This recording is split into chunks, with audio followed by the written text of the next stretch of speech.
Well, welcome back, ladies and gentlemen. You are listening to the NTC Podcast, episode 63. We're coming at you on March 19th. Aaron Washington, Aaron Pearlstein. We're glad to be back with you guys. NTC Podcast, sponsored by Sports Business Classroom. You know what we do here, guys. We like to keep you guys in the loop as it pertains to on-court matters as well as the CBA. This episode is going to be more focused on the on-court part of it all. We're going to be looking at Memphis and Houston. They're turning up and down, but for reasons you might not be thinking about. And then a little bit of the what's going on in Charlotte as MJ prepares to sell off his stake in the team and what that can mean for the future. So, Aaron, we found ourselves in March Madness. This has been a wild past few days as far as the college scene goes. But the NBA has been pretty wild as well recently. So glad to be back with you on pod, man. And it seems like every time we jump on, there's something wild happening. So absolutely. This is the dream for basketball fans right now. Absolutely. It's the place to be. Can't ask for a better time to be jumping into pods, jumping into content. The draft hype is ramping up. March Madness is going down. We had a 16 seed go down to a 1 seed yesterday, which is pretty insane. My alma mater, KSU, the Owls, almost took down Xavier, the 3 seed in the tournament, which is pretty incredible. I'm very proud of their performance. So everywhere you look, it seems like there's some drama to kind of tap into, some really incredible developments, positive and negative, to take into account. But specifically for this podcast, we're going to start by looking at the Memphis Grizzlies. And that may not be a shock to everybody that's tuning into this episode, but we want to take a different spin on it because, of course, the Ja news has been floated around for several weeks now, several days and a few weeks. So we can start there. I don't want to dive into that too much because it's been covered so much to this point. But specifically, how they've been doing in the absence of John Morant. That's what I want to look at first off the bat. 5-3, I believe, is their record without Ja so far for various reasons. I mean, Tyus Jones has come into the rotation. He's been a huge part of that depth that Memphis has had for the past few years. So specifically for him, he's been at about 29 minutes per game since Ja went down several games ago. 13 points a game, 7 assists, 1.2 steals, very solid numbers. If you look at his numbers the rest of the season, before Ja left due to his whole situation, he was only playing about 23 minutes a game, and he was averaging about 9.8 points a game. So definitely ticks up for him. And this is what we come to expect from Tyus Jones when he is inserted into the starting lineup.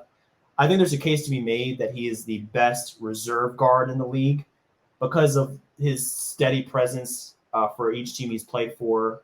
Minnesota before this. Now he's done the same thing for Memphis. But he comes in, you know what you're going to get from him. He's going to be solid. He's going to be consistent. He's not going to rattle the boat. He's going to keep things going as they were.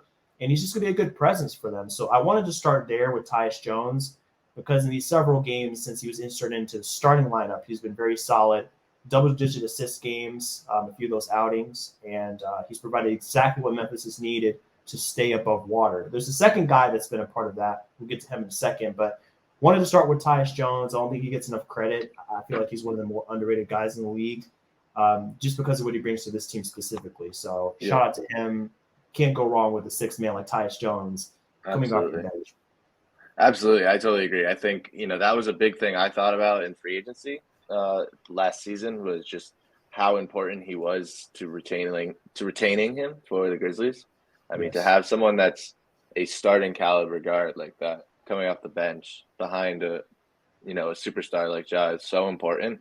I mean, going back to last year, it was a big conversation then. It kind of fizzled out. And, I'm not saying that they're better without Ja. Like, adding Ja to any team, you're better. But they were 20-5 without Ja last year. He missed 25 games and they won 20 of them. I think that they just have a really cohesive, unit. And I think the Ja situation before, a few weeks ago, I think was a bad testament to the culture they have there. I think it's a lot better than people give it credit for. And I think that they're just a really cohesive unit that, really play well off each other. Having guys like Tyus Jones who has, shown the capability of, controlling an offense as well as, defending and containing the opposite guard. having Jaren Jackson behind you, that's, one of the most consistent players in the league. Now having, Desmond Bane, Dylan Brooks, Zaire Thomas, John Conchar, Sandy Aldama hitting their shots. Like, you have such a spaced court, and everyone's playing their part on the defensive end. Like, this is what, they've been so excited and so cocky about. This ability to, all right, take Ja out of the lineup. We can still beat you because of our cohesive lineup, because of our unity and, chemistry. And so it's exciting to see. I wouldn't say that every NBA fan loves it. They're definitely the villain of the league right now, I'd say. Sure.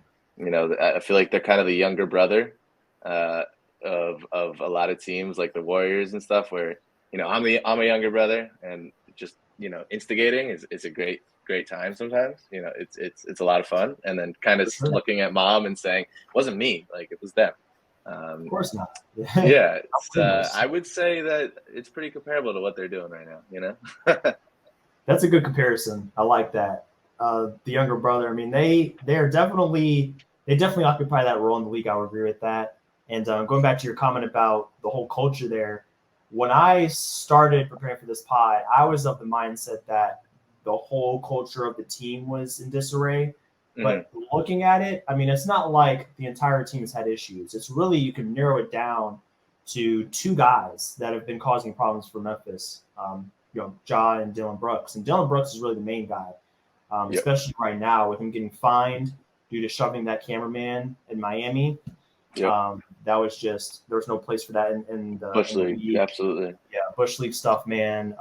Very disappointed to see that from him. The trash talk with Klay Thompson, with Draymond Green. I get that's a rivalry for them. The Warriors don't consider it a rivalry, but Memphis considers it a rivalry, and they treat it as such every time they play. They get up for those games, obviously.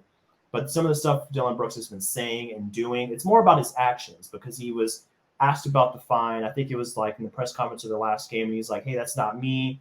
I was trying to brace myself. I was trying to balance myself. I was coming in hot, this, that, and the other. And, I don't think we can buy that, because it's your actions rather than your words that kind of demonstrate your intentions and who you are as a person, your character and everything. So that's definitely from him. Yeah, I was just going to add, going back, this is kind of the player he was in Oregon. At Oregon in college, this kind of player he was coming into the league. And I think this is what you kind of get from Dylan Brooks. I would love to see his game back up, the amount of grit he gives everyone. Sure. I'm not here to, like, every team needs a villain like that. Every team needs a guy that can get in the other team's head. Like we were talking about before, 2010 to 2015 Bulls were my favorite team ever. And Joakim Noah was probably hated by the whole league, but I love that guy. I loved having him on my team, and I cherished it. And I don't know if Dylan's up to that point, because I don't think he has the impact Joakim Noah had on the court. And I'd love to see him have the impact to actually back up what he's doing. But I'm not gonna take away the fact that it's important and helpful to have a guy like that on the court. Yeah, for sure. I think there's a line that is drawn that I think he's crossing a little bit. Like, there's nothing wrong with being a tough, greedy-nosed, great, guy that keeps his head down and likes to play physical. That's how I thought about him before this season. I always thought that Dylan Brooks was like, hey, a guy that's going to go out there, give you 110%. He's going to play tough. He's going to body up. It doesn't matter if it's a speedy guard or a big man in the paint. He's always going to give 100%, which is great to see. Like guys like Pat Bev, like you just said, Joakim Noah, they were built from the same cloth. But there's a difference between playing hard, playing tough, and playing dirty. What I mean? Yeah, absolutely. With the way you go about conducting yourself. So I think if he didn't cross that line, he would be okay. I think he'd actually be one of the most loved players in the league. But when you go too far, you start to have problems. Yeah, so, I mean, he coins himself as a defensive pest, but the numbers don't back that up. Fouls 4.2% of the time. That's in the 17th percentile in the league. It doesn't block shots, doesn't really rebound for his size, is really an average defender when it comes to the stats. So yeah, like I was saying, I would love to see someone who really talks that much back it up. That's all. You got to walk the walk, talk the talk, man. That's what it comes down to, It's very simple. But yeah, it makes me wonder also, where does this come from? Like, where does this confidence, this trash talking come from? And not necessarily just Dylan Brooks, but the entire roster. Yeah. And what I came back to was their history, as far as how they came into the league, where they were drafted, all that good stuff. Even John Morant being the second pick, he wasn't highly recruited coming out of high school. We got to remember that. He went to Murray State. He didn't go to Duke. He didn't go to Kentucky. He didn't go to any of those big schools. So he went to Murray State. He proved himself there. And of course, his stock rose over his time at Murray State. And he ended up being 2 overall behind Zion in that draft. But for a lot of guys, look at their history. Brandon Clark was drafted 21st in the first round. Dylan Brooks, the instigator, was drafted in the second round, 45th overall. You go down the roster and like, none of these guys were like, oh, I went to a big collegiate school. I mean, yeah, Jaren Jackson was drafted 4th. He was a top pick. We'll get to him in a second. But for a lot of these guys, they were second round picks. They were undrafted. They were late first round picks, late lottery. So everybody has a chip on their shoulder. And I think if you come into the league with a chip on your shoulder, you conduct yourself in such a way to gain respect of your peers. Mm-hmm. I think if you're a Zion, you're going to have respect coming out of the gate. If you're Trae Young, you're probably going to have a lot of respect because you come into the league as a high pick. You dominated in college. If you're Anthony Davis, you're a cat. But if you're Dylan Brooks, if you're Brandon Clark, you come in and it's like, okay, you were a second round pick. You were 45th overall. You were 21st. I need to see something in the big leagues because it's one thing to do it in college. It's one thing to do it as a lightly recruited player, but it's another thing to do it in the league. So they come in with the chip on their shoulder. Hey, I got to play tough. I got to play gritty. I got to find minutes any way I can because I'm probably not going to be one of those players that's going to come in and be the guy. If you're drafted 21st, you're probably not going to be the franchise cornerstone. So You have to take a back seat, but you compensate for that by the way you play, by your hustle, by your perseverance, your endurance. And I think those qualities have really boosted. They did boost the Grizzlies standing in the league for a while, but it also comes with, how far is too far? You know what I mean? Specifically with Dylan Brooks. So I think that's kind of where they're going with this. But I do respect the fact that a lot of these guys were underrated. Miami has had a lot of guys that come from the same cloth. Underrated, undervalued, not talked about that much, and they come into the league and they're trying to prove themselves. And I think that's one of the reasons why they play this way. And sometimes it can carry them a little bit too far. But again, it's not really the whole team. It's just a few players to where they can kind of forget where that line is drawn when it comes to conducting yourself. Absolutely. I think you're spot on there. And I think definitely a lot of them were maybe overlooked in the draft. While also I think it's just kind of maybe how they play. They play just an aggressive style. Taylor Jenkins has them playing an aggressive style basketball. Defensively, it's very aggressive. I think that they're also very uber athletic where, they're able to, make spectacular plays, get the crowd, going crazy, beating up on teams that you wouldn't expect them to be beating up on. But, that it's different than in a 7-game series. I think that they're a really, really athletic, young, maybe a little immature on the court, in the terms of how they play. And I think that's kind of what sets them apart from a Warriors where, it's people in the Warriors that they don't understand how they can talk. We have 4 rings. We are one of the most historic, legacy teams. We change the way teams are playing. And this team that's all these unbelievable athletes just running up and down the court, running you dry,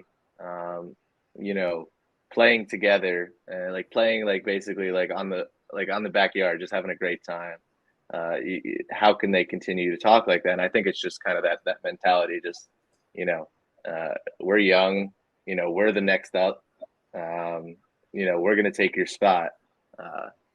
But, I think that kind of back to the little brother thing. It's I know damn well that my brother's gonna beat me, but like that's not gonna stop me from instigating and being like, let's go play basketball. Let's like, come on, like, yeah. I think it's just kind of that thing. It's just like, they feel like they're next up, and they feel like they need to keep that spot, even if the Warriors are gonna beat them in a 7-game series. They feel they're next up, and they need to make sure that everyone knows that.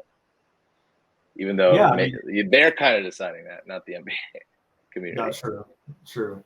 I mean, it makes sense because if you want to be the best, you got to beat the best. So I think they circled Golden State as that team that they want to go for the throat. And hey, we can take down Golden State, we can take down anybody. Of course, Golden State hasn't been the juggernaut they were in years past, but still, there's something to be said about taking down the Warriors, especially if you go into their house and do it. If you do it on national television, if you do it in a big fashion with a lot of highlights, as you said, you like to produce a lot of highlights. Jaren Jackson, Brendan Clark before he went down with an injury.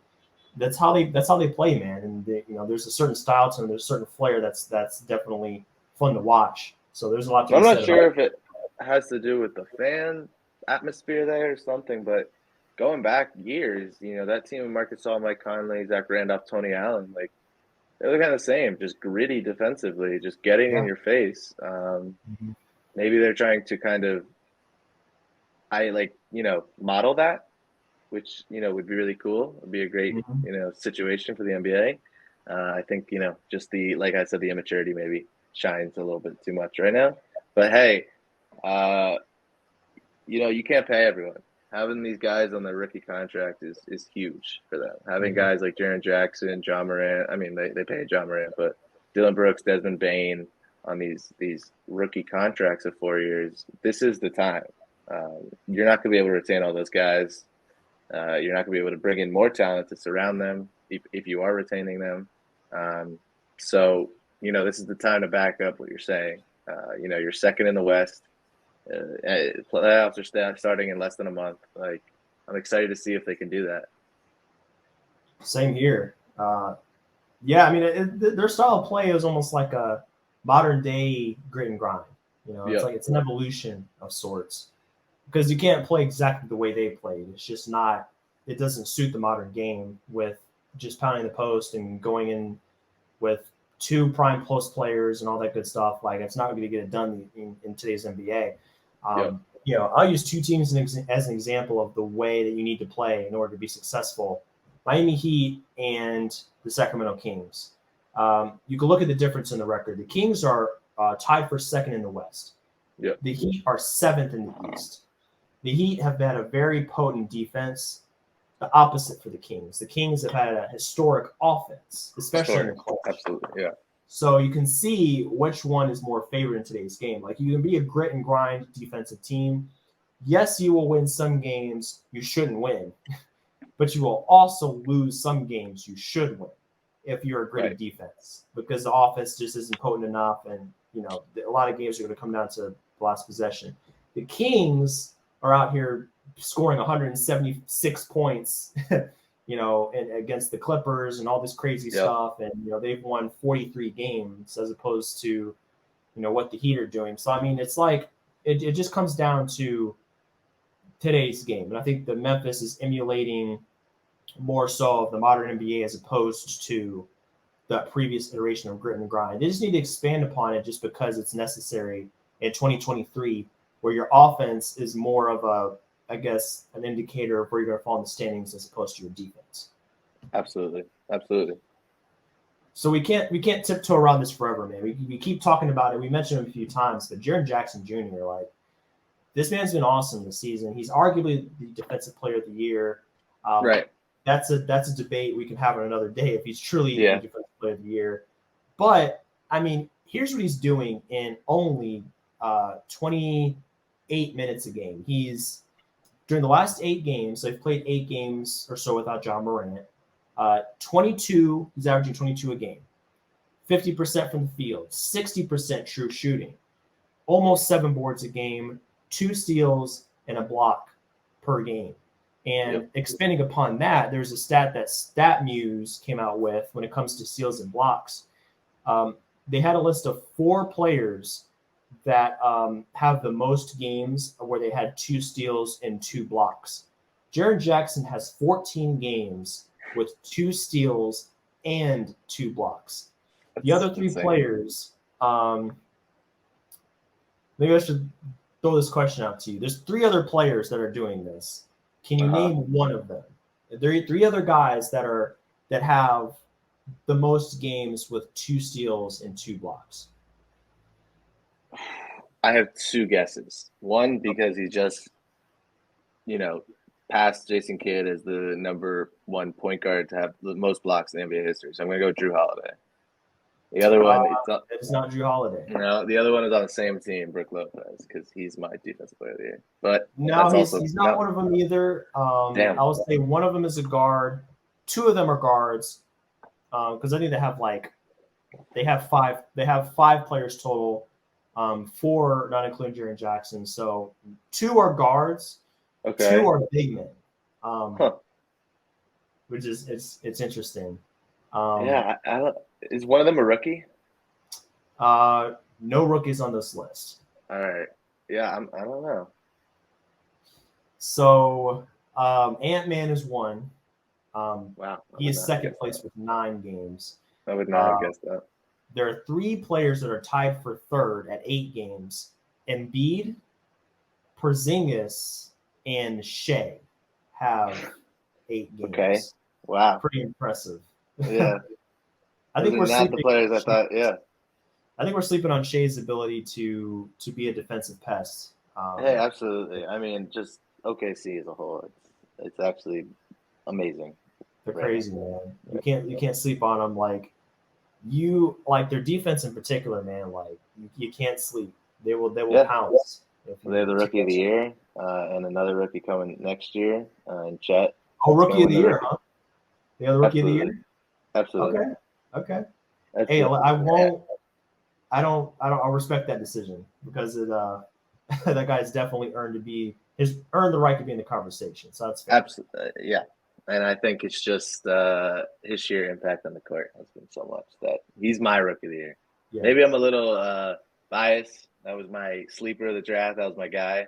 Had him in top 10 in my big board for the whole year. Nice. Really loved how he played the game, and it's awesome to see that it's working out. For sure. And yeah, I mean, I think this is not a conversation, but Paolo shooting 3% from 3 in February kind of put a stamp on that for me. Put it out there, man. Yeah. Put it out there for the people. We need to know. We need to know this. This is no small feat. But I mean, that's really like Jaren Jackson. I think he's one of the most impactful players in the league. And highest block percentage in the league, has been like this since he's a rookie.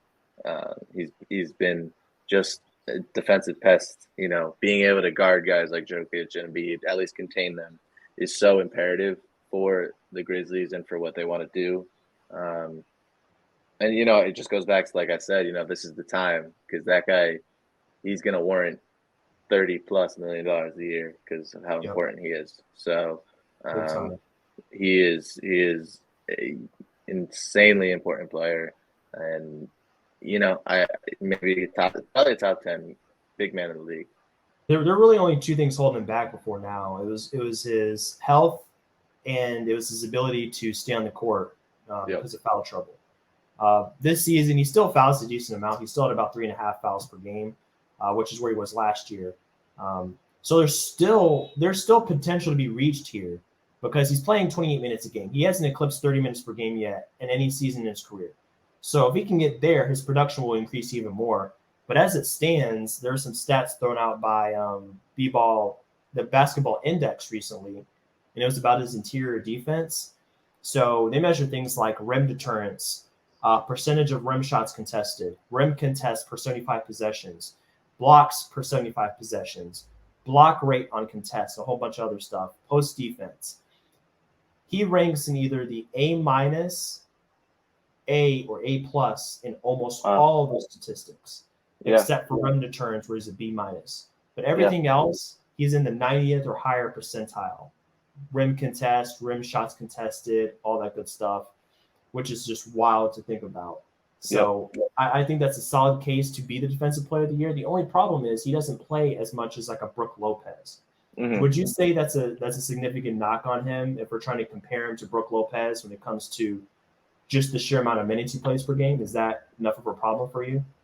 Potentially, absolutely. Like I think, I think that is still a thing in the NBA right now. The sitting of someone with two fouls is I hate it. Like from an analytics perspective, if you put it into just words, what you're doing is you're taking out the player to have him not go out later in the game. Right. Like that doesn't make sense at all to me. Just because he has two fouls doesn't mean he's going to foul more. And if he does foul, your worry is that he's not going to be able to play, but you're taking him out to make sure that he doesn't get out of the game. So you're doing pretty much what you're scared of what could happen. Like you're making it happen yourself. Exactly. And just because he has two fouls, he's now going to foul more. That I don't know. So I would love to see that he play more minutes. I think Brook Lopez. I just say I think longevity. I think you're like exactly. I think the consistency. And I also just think he's doing it like he's guarding a lot more on the perimeter, especially like on a switch in the pick and roll than Jaren Jackson, and he's being able to stay with these guys. But Jaren Jackson has that ability, and I mean, I'm not upset with either of them winning the Defensive Player of the Year. I just think Brook Lopez has been playing like recently really, really, really consistent defense, and has been so important to them being in the 1 seed and being in the top of the NBA. But Jaren Jackson's ceiling and what he's going to be doing to the NBA for the rest of his career is so impactful and can go down as one of the best interior defenders ever. I mean, he's it's pretty incredible to think about just how young he is. It's only his 5th season. What he's done already is like insane. He came in as like the stretch four, the prototypical stretch four, with a little bit of defensive production. I think he's leaned more into the defensive side of his game rather than the 3-point shooting recently. And I think that's helped the team immensely. If you go look at on and off numbers of how the team performs on defense without him, I mean, there's a significant improvement in their defense when he's on the floor. And that's a big reason why. I mean, the entire season, pretty much the whole way, they've been top 3 in defense, mainly because of him. There's other guys that contribute, but like he's the number one reason why. So I mean, I keep going back like this is their window, because if you go down the line of teams in the league, how many teams have like an impactful defensive interior defender? I mean, that's why Rudy Gobert was worth 4 first-round picks. We could debate if that was the right price, but it's so important. Very important. It is like there is a reason why Joel and Jokic are so unguardable. It's not only because like just physically they're unguardable, but no one has a guy to guard someone like that. That's why Walker Kessler is now so important. That's why someone like Kristaps continues to get paid so much. It's if you look down the line, that it's such a scarcity to have someone to be able to guard like that down low and not have to continue switching or doubling the post. Really being able to say like I'm okay having him on an island with Jokic and still guarding the other shooters around the court. It's so important, and I think he's just another example of someone like that just totally changes how teams have to play them. He really does change the calculus of how offenses have to attack, because you can't just he shuts off just rim opportunities in general. It's not just blocks per game. It's like there are less opportunities to get easy points, and that's what I think separate him and Brook from the field is just the amount of shots at the rim just goes down so much. So that's significant. That's going to impact the offense in a big way if they can't even get to the rim, because those are some of the highest percentage shots in the league. So to cut that down for the other team, that's huge. That's immense. So he's definitely doing that in a big way. While we're on the topic of big guys, that 3-and-D prototype, this guy is coming along. He's starting to improve in this area. He's not quite there. He's not on the Jaren Jackson level, but he's worth keeping an eye on. There's a rookie by the name of Jabari Smith Jr. who's in Houston right now. I want to give a shout out to. And, this is the next team we're going to look at because Houston, they're kind of coming from the opposite direction of Memphis. Memphis had a pretty good reputation, a very good reputation, because they were the underdog, the sleeper pick, the grit and grind team, and they've started to slide. The Rockets, on the other hand, had a very bad reputation. A lot of young guys, undisciplined. They're just a lot of isolation ball. They don't play for each other. They have to get their own numbers. They actually had 4 separate losing streaks of at least 5 games this season. I went back and checked on Basketball Reference. They had a double-digit losing streak not too long ago. So, they've just had a very, very rough season. They're still 27th in offense, 29th in defense. They're 29th in net rating.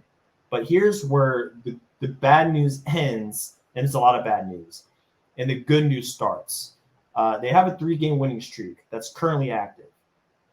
This is against the Celtics. They're no slouch.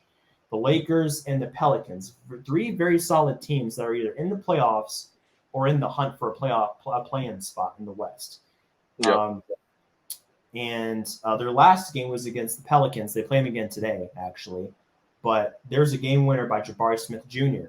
So after that, Jabari Smith now has 2 threes to tie or take the lead with 5 seconds or less in the clutch this season. That's very significant because he's the only rookie to do that since 96-97, along with Cole Anthony. They're the only 2 rookies to do that. Pretty crazy stuff. Yeah. There's a lot of great rookies that have come through the league since 96-97. And if we zoom out to the month of March so far, he's at 16 a game, points a game, 7 boards, about 53% from the field, 45% from 3, 63% true shooting with those 2-game winners in March alone. So if we're looking at the Rockets so far, Jabari Smith is making strides. I was pretty down on him up until he started to kind of find his way. But that's typical of rookies, right? They're going to struggle, and then you get to the latter part of the season, they're going to start to figure it out, and then they're going to have streaks like this where they start to put it all together. Yeah, absolutely. I wish, the NBA would change how short our, decision making is on a rookie. You go back, Julius Randle, he's a good example. Lakers, he was he was a forward. He was a guy that could make some post shots. He was he was in the trade. They didn't even pick up his option. They let him sign an offer sheet with the Pelicans. Didn't even match it for $50 million. He was great on the Pelicans, but the Pelicans were like, okay. Signs with the Knicks and is now All NBA, All Star. It took a little 6-7 years, but yeah, he's now at his potential. I think it's we need to stop deciding what players are going to do right away. And this is a great example, like you said, Jabari. It was the projected number 1 pick. Everyone was like, this is great. After a few games, he was like, who is this? Okay. I think I saw someone say he was just a Davis Bertans. And I was like, just a crazy, idea. But he's an unbelievable player. And, I think it speaks to the Rockets coaching staff, maybe, just their ability to just turn around. It was such a toxic culture. It was everyone was so bearish on their situation, bringing in guys that just seemed like they were the same kind of player, and Kevin Porter, Jalen Green, Jayshawn Tate, and now bringing in Jabari Smith, that they were all kind of just guys that could just get to the bucket, want the ball in their hands. But I really think it has a lot to do with John Lucas II. I think he is an unbelievable coach, one of the best guards, ever to do it, one of the best coaches to listen to for a guard. And I think he's really now speaking to Kevin Porter, really, just the word Jalen Green. And I think that they're really just coming together and playing great basketball. I think Kevin Porter's not taking as many shots. He's now having 13 assists, 10 assists in a game. Jabari, he's coming to his own. The game's coming slower to him. You got Sengun, who they're now finally using a lot more in the offensive end, who's such an impactful player. And I'm really excited. They have so much talent, and it was sad to see it might have like the potential of it going like being wasted. But what we've seen the last month is really exciting. It's been very exciting. Here's some numbers for KPJ the last 3 games. You mentioned him and his development. For him, it's been a very slow improvement. I think he had that year in Cleveland, and I think he picked up some bad habits. And even when he got to Houston, he had some bad habits. He can still kind of take some bad shots, and I think his decision making can be a little bit suspect at times. But I mean, hey, 14, 27, and 20. Those are the points he scored the last 3 games. You mentioned his assists. Against Boston, the game that they won, surprisingly enough, 13 assists, followed by 6 and 6 the last 2 games after that. Rebounds, 6, 9, and 4. So he's getting on the boards. Steals, 3 steals in that game against Boston, 1 against the Lakers, 2 against the Pelicans. Yeah. So he's doing that on both ends. 3-point percentages have been okay. I mean, he shot 40% in the last 2 games from 3. So but still looking at rat. Yeah, but I was just going to add, that's not what they need him to do right now. They have so much talent surrounding him. And he doesn't have to be, I think the last few years in Houston, he needed to be the scoring load. But having Jalen Green, having Jabari Smith, having Sengun, having Jayshawn Tate, having Kenyon Martin Jr., all these guys, you don't have to be the end-all be-all, and I think he's coming into that. But continue. Sorry about that. Yeah, no, you're good. You're good. That's a good point. Because as you said, I mean, they're bringing in a lot of guys that are primarily offensive players, guys that can get their own shot off the ball. So for him, he's needed to lean into a different side of his game, which is the distributing part of his game, as opposed to just flat-out scoring. And I think, like I said, it's come along a little bit slow, but he's starting to figure that part out. I'm still skeptical on whether he is their long-term answer at the point guard position. I still feel like if they had more of a natural playmaker, natural passer at that position, I think it would work out a little bit better next to Jalen Green. But, I mean, in any case, he's really doing his best to get other guys involved and not just create the offense, looking for his own shot every time. You can see the improvement from him. So I think it's coming along. He might be better suited to be an off guard. I think that's his natural position. When he came into the league with Cleveland, I think it was a 3, I want to say. So, I mean, he's transitioned up twice now, positions, because that's what the team is required from him. So I'm curious to see where he goes from here. I mean, he's only 22. He turns 23 this spring. So he still has a lot of potential left to explore potentially with his age. But he's coming along, of course. And then you have other guys that are also doing their part to get the Rockets more wins here. KJ Martin, excellent energy off the bench, one of the best lob targets in the league. I feel like it's almost every game he's going to have a highlight to where he throws down a one-handed lob, tomahawk dunk, or a transition dunk, or dunks on somebody. Absolutely. I love watching him play. He's awesome. Garuba, Tate, Tari Eason, their rookie looked really good. So I think as far as wing players, they have very good, competent, complementary wing players. That's, I think, one strength of the Rockets. Their guard play is suspect. I think their front court is still a little bit shallow. But on the wings, if we're looking for the 3 and the 4 positions, they're looking good. They have guys that can rebound, that can defend, that can handle the ball in short spurts. So I think they can, if they build off of that, build off of their identity. I think they are establishing an identity now, which they didn't have before. Yeah. Play hard, play fast, play with just a lot of energy, be creative. Not reckless, but be creative. So it's starting to work in their favor. So if they capitalize off of that, I mean, they're still going to be in the deep lottery. They're still going to be in the Wemby mix, but they're definitely doing better than they were, I would say, about 2 or 3 weeks ago. Yeah, and I just wanted to add, you were spot on. I just looked in his rookie year with the Cavs. He was 76% of his time was played at the three, and he's now playing upwards of 97% of his time at the 1. So to think that you could just transition smoothly to that big of a position difference is short-sighted, and I think he's now coming into his own. And I think may have taken 2 seasons, but that's a big move. Oh yeah, And like point guard, I mean, that's arguably the most difficult position to play in the league. I mean, you Right. have And to he's not playing anything else. 95% of his right. time at the one. I mean, Yeah. So he's like full-time PG now. yeah. And I mean, you're the table setter for your entire team. So it's hard enough if you play that position. I mean, I want to say even before the NBA, it probably wasn't his natural position. No. So he basically had to start all over again once he got back into his second year. He got to Houston, and he's playing a lot of minutes at that position. So even if he did play that position in college and came in, it's a difficult adjustment. But considering the fact he was a wing and then he had to transition to PG for probably the first time in at least a long time, if not ever, they're asking a lot of him. I think considering what he's had to do with a team like that, it's not like you have a bunch of vets everywhere that know how to play.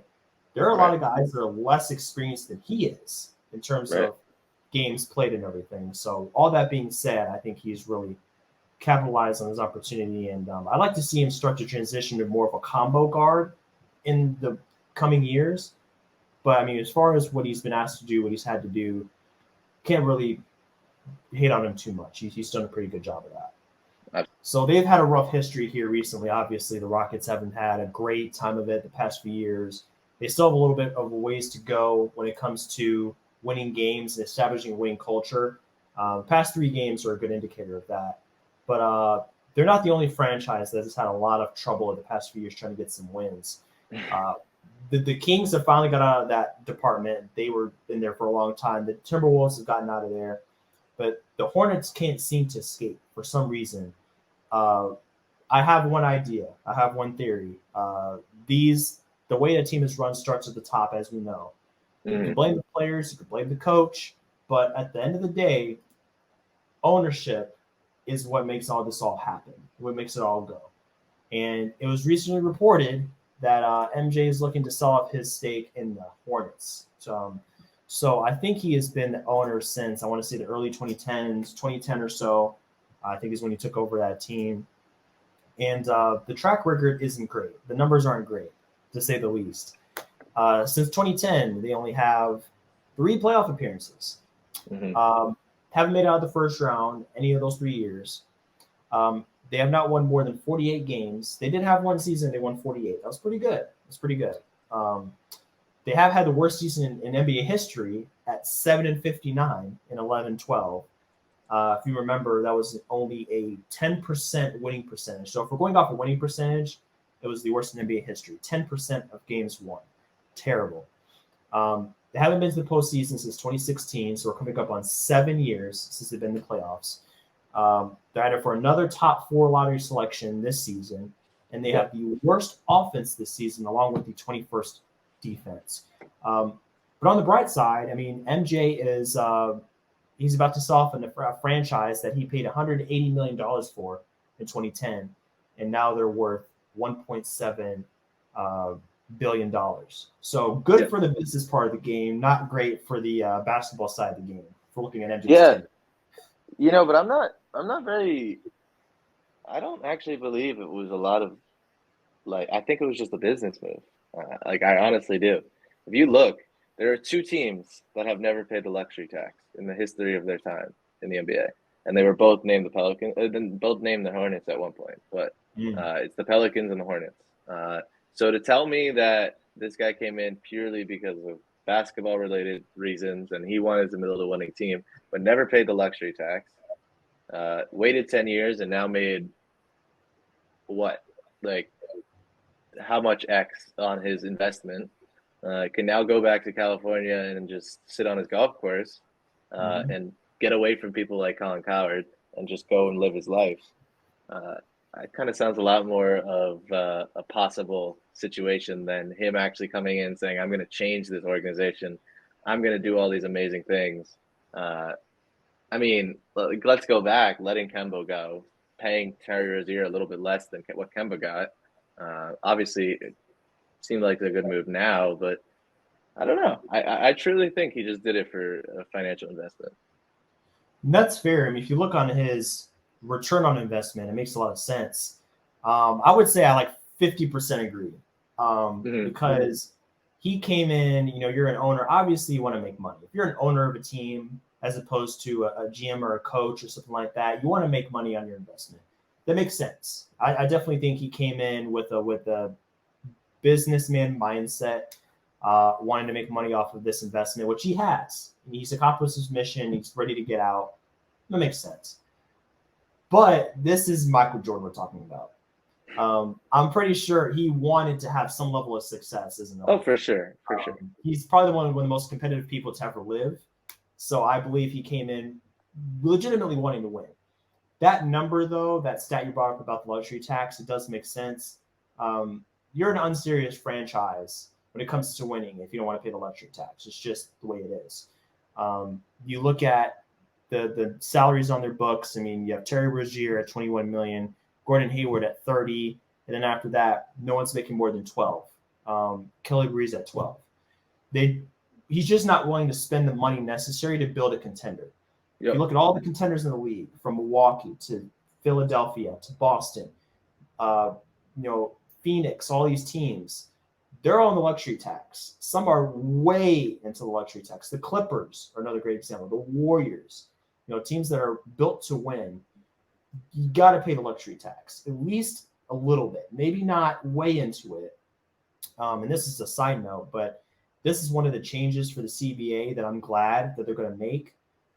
They're going to change those brackets. So as far as the penalty that you incur for every $5 million or so you go into the luxury tax, they're going to change that because of the increasing revenue that the league is making and the increasing salary cap. So, I think that's going to encourage teams to go into the tax more because the penalties are going to be more in line with how much players are making today. So instead of getting penalized like crazy just for going a little bit into the tax, I think it's going to be more realistic to see teams dip their toe into it because it won't be a crazy penalty as opposed to seeing teams completely avoid it.